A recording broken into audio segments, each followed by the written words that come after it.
У меня есть свое мнение. Мне кажется, Какое ваше мнение?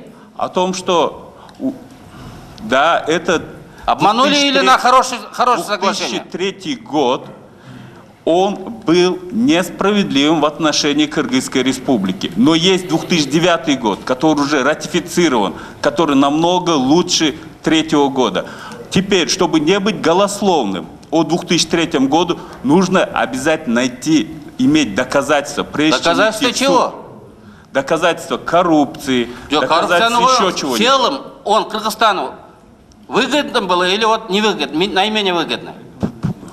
Поэтому 9-й год же был же, понимаете, в 9-м годом же улучшивалось. А нужно 3-й год теперь доказательства. Нельзя быть голословным, нужны факты. Да. Нужны факты, доказательства. Голословно нельзя разговаривать. Что президент Атамбаевка, Отурбаевка Карлайлық, bunu тез алмаштырыш керек. Бұл Кыргызстанға зиян алып келген адам. 2003 жылғы афера болды, бүттүнө айтып атат. Алдап кетти деп.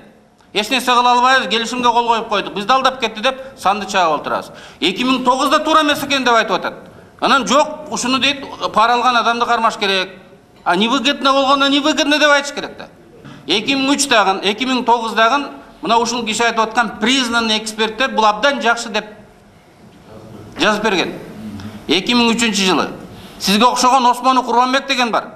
Дамы и господа деп жаңы жыл түнү элдер майрамдап атса, ала Канадага кат жазган. Барын тууралап койдук, келип жаңы жылдан кийин кожоюн боло бергиле деп.